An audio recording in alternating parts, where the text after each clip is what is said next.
अस्सलामुअलैकुम व्यूअर्स। आज हम लाए हैं आपके लिए लेक्चर नंबर 6 जिसमें हम डिस्कस करेंगे atomic number and math number. तो आइए अपनी वीडियो का आगाज़ करते हैं।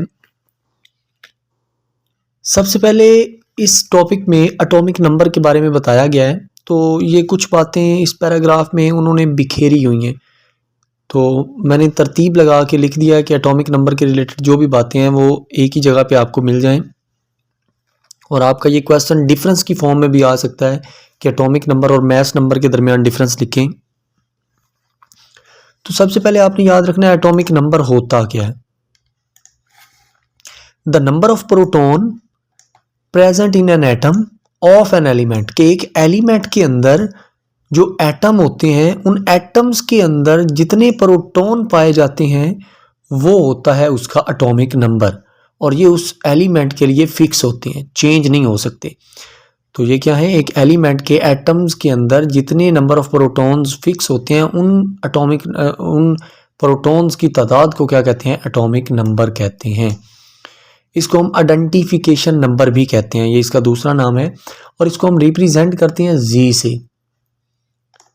और it is unique for each element, ये हर एलिमेंट के लिए यूनिक होता है, एक ही होता है।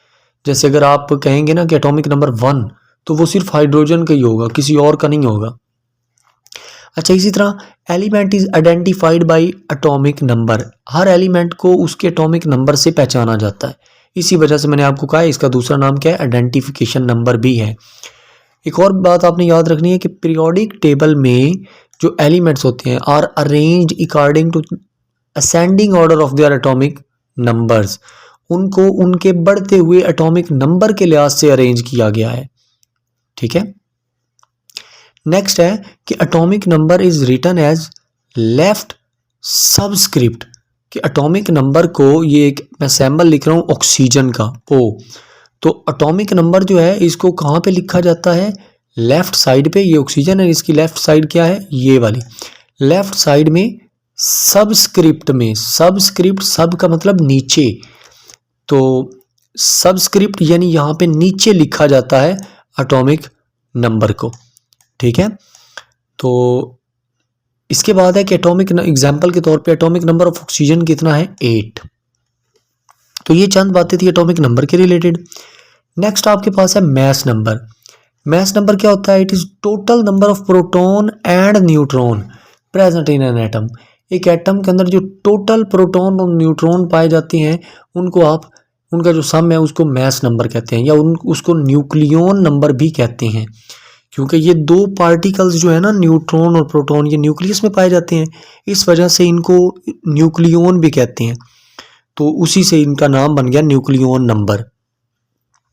इनका दूसरा नाम क्या है, it is also called mass number. इसको हम रिप्रेजेंट किससे करते हैं, ए से। और इसको राइट कैसे करते हैं कि ये आपके पास ऑक्सीजन का सैंबल है ना, तो जो मैस नंबर होगा इसको हम राइट करते हैं लेफ्ट साइड पे। एटॉमिक नंबर को भी कहाँ पे करते हैं, लेफ्ट साइड पे, लेकिन एटॉमिक नंबर सबस्क्रिप्ट में लिखा जाता है, इसको हम कहाँ पे राइट करते हैं, इसको हम सुपरस्क्रिप्ट में राइट करते हैं। ठीक है,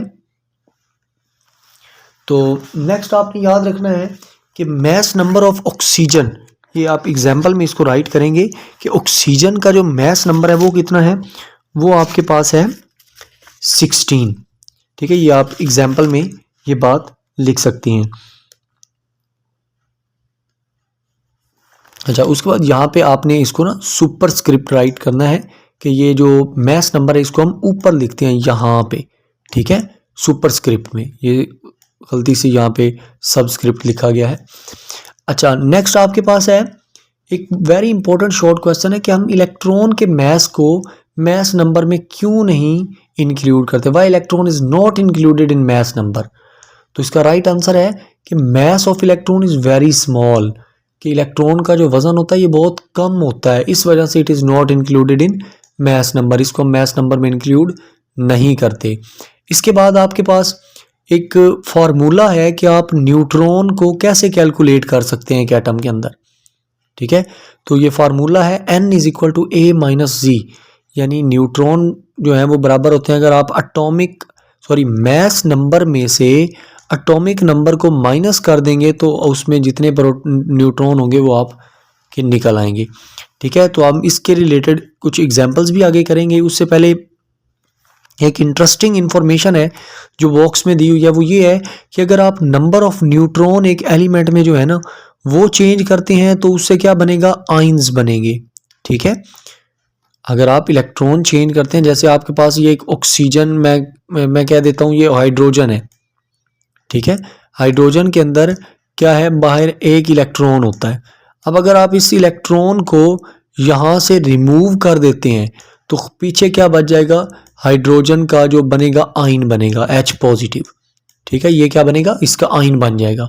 और अगर आप हाइड्रोजन के जो न्यूट्रॉन है वो चेंज कर देंगे, जैसे एक हाइड्रोजन में न्यूट्रॉन होता है 1, तो ये प्रोटियम है, और अगर इसके अंदर न्यूट्रॉन आप एक बढ़ा देते हैं तो अब इसके अंदर नाइट्रोजन कितने हो गए, 2 प्रोटॉन हो न्यूट्रॉन हो गए, तो अब ये क्या हो जाएगा, ये ड्यूट्रियम हो जाएगा। तो इलेक्ट्रॉन चेंज करने से आइंस बनते हैं और न्यूट्रॉन चेंज करने से आइसोटॉप्स बनते हैं। अब हम सॉल्व करते हैं, एग्जाम्पल है, ये आपकी बुक की एग्जाम्पल है कि बेरियम जो है इसका एटॉमिक नंबर है 56 और मैस नंबर 137, तो इसके अंदर न्यूट्रॉन कितने होंगे, तो सिंपल सा है कि आप फार्मूला हमने पढ़ा है एन में से, आप क्या एन जो है ना वो बराबर होता है ए माइनस जी। एटॉमिक नंबर ऊपर लिखा होता है वो है 137, मैस नंबर नीचे लिखा, सॉरी एटॉमिक नंबर कह रहा हूँ, मैस नंबर ऊपर लिखा होता है और एटॉमिक नंबर नीचे लिखा होता है, आपने उसमें से माइनस करना और 81 इसका आंसर आ गया कि न्यूट्रॉन कितने होते हैं बेरियम में, 81 होते हैं। इसी तरह एक और एग्जांपल है जिसमें वो प्लाटिनम के कैलकुलेट करने को कहता है। तो प्लाटिनम का जो एटॉमिक नंबर है वो है 78, मैस नंबर 195, तो 195 में से 78 निकाला तो 117 इसका आंसर आ गया कि इसमें इतने न्यूट्रॉन होते हैं। अच्छा, इसमें उसने साथ प्रोटॉन भी पूछा हुआ है, तो प्रोटॉन कितने होंगे, जितना इसका एटॉमिक नंबर है उतना ही इसके प्रोटॉन होंगे। आप साथ ये भी लिख रहे हैं atomic number is equal to number of proton, और उतने ही इसमें क्या होंगे, नंबर ऑफ इलेक्ट्रॉन्स भी होंगे।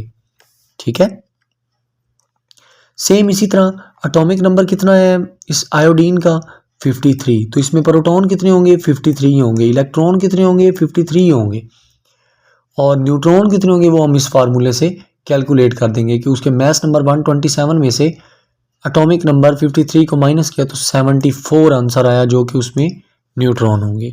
तो ये था हमारा आज का लेक्चर, उम्मीद करता हूँ आपको पसंद आया होगा। So thank you for watching.